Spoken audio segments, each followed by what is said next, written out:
Պուտին մարդասպան, Լավրով մարդասպան,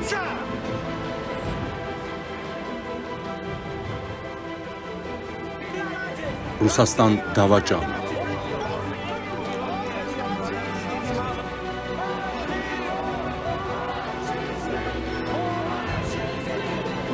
Ֆաշիստներ, բազա հեռացիր, բազա տուն վերադարձիր, մարդասպաններ, հեռացեք դավաճաններ, վաշխառուներ,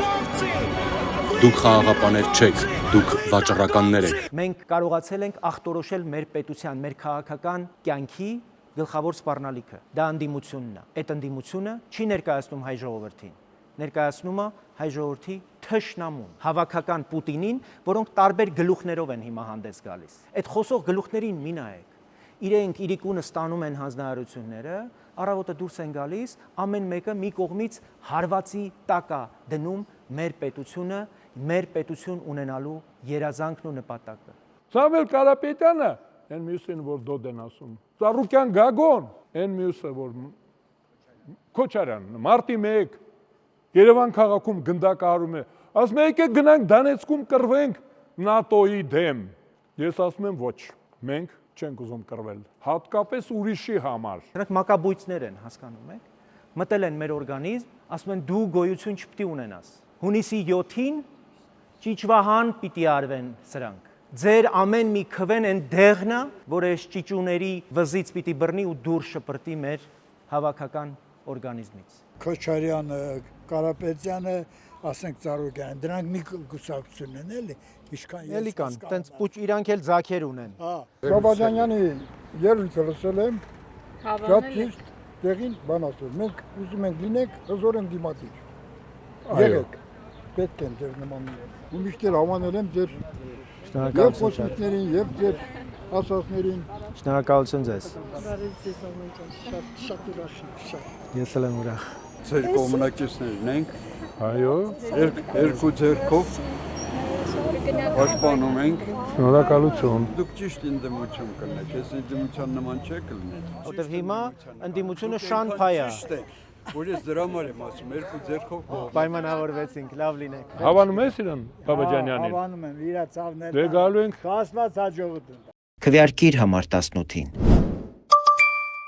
Ամենալավ իշխանությունը կարիք ունի ընդդիմության, որպեսզի Իրան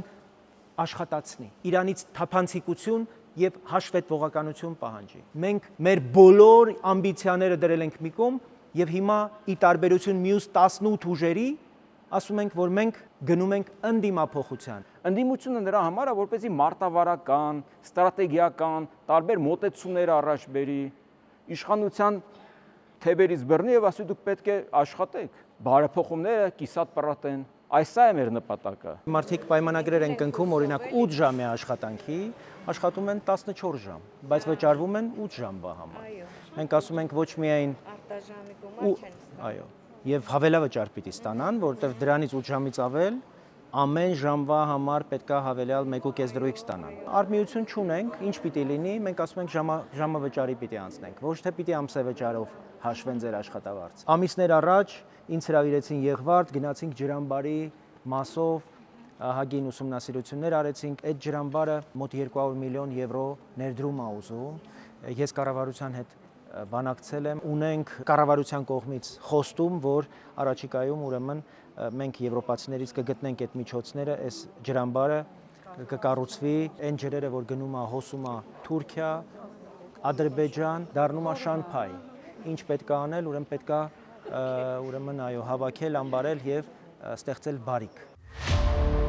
Սիրելի հայրենակիցներ, մայիսի 27-ին ժամը 19-ին հավաքվում ենք Սասունցի Դավիթ երկաթուղային կայարանի մոտ, խոնարհվելու 1990 թվականի մայիսի 27-ին խորհրդային զորքերի կողմից սպանված մեր խիզախ տղաների հիշատակի առաջ։ Այդ օրը Երևանում կրակեցին Հայաստանի ազատության գաղափարի վրա, բայց չկարողացան կոտրել մեր ժողովրդի կամքը։ Նրանք ընկան, որ Հայաստանը լինի անկախ, արժանապատիվ եւ ինքնիշխան պետություն։ Մայիսի 27-ին հրավիրում ենք բոլոր արժանապատիվ հայրենակիցներին միասին հիշելու, խոնարհվելու եւ վերահաստատելու մեր հավատարմությունը ազատ Հայաստանին։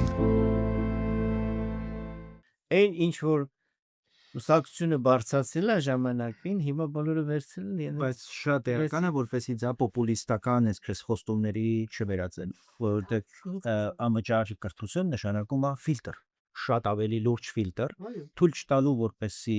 մարդիկ, ովքեր կարող են շատ ուրիշ ասպարեզներով իրենց շատ ավելի փայլուն դրսևորել, գնալ բու այդ դիպլոմի ձեռը կրակն են գնել։ Դիպլոմն ունեմ, չեմ աշխատում, իմ մասնագիտությամբ ոչինչ չկա։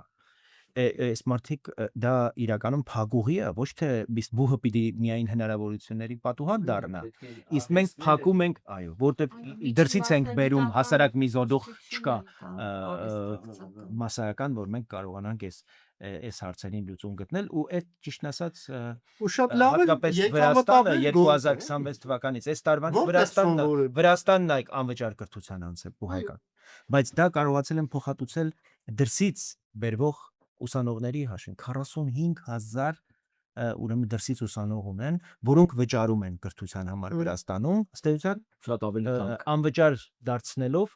Վրաստանի քաղաքացիների համար։ Մարդիկ տարիներով աշխատել են, կոպեկ առ կոպեկ խնայել ու իրենց գումարները վստահել Խորհրդային Միության խնայ բանկերին։ Դա մարդկանց կյանքի աշխատանքն էր, ապագայի հույսը։ Այսօր այդ գումարների վերադարձը կազմակերպվել է այնպես, որ շատերն իրենց կյանքի ընթացքում չեն հասցնում ստանալ։ Ավելին, ամենածանրն այն է, որ եթե մարդը չի հասցնում ստանալ, նրա ընտանիքն էլ զրկված է այդ իրավունքից։ Մենք առաջարկում ենք պարզ ու արդար լուծում։ Ավանդների վերադարձի տարիքային շեմը պետք է նվազեցնել 10 տարով, որպեսզի այս տարի վճարումներ ստանան մինչև 1954 թվականը ծնված մեր քաղաքացիները, ոչ թե մինչև 1944 թվականը ծնվածները։ Պետությունը չի կարող պահել մարդու փողը հույս ունենալով, որ ժամանակը կլուծի խնդիրը։ Պետությունը պարտավոր է վճարել, իսկ եթե ավանդատուն կյանքի ընթացքում չի հասցրել ստանալ իր փողը, այդ իրավունքը պետք է փոխանցվի նրա ժառանգներին, կնոջը, զավակներին։ Քվեարկիր համար 18-ին։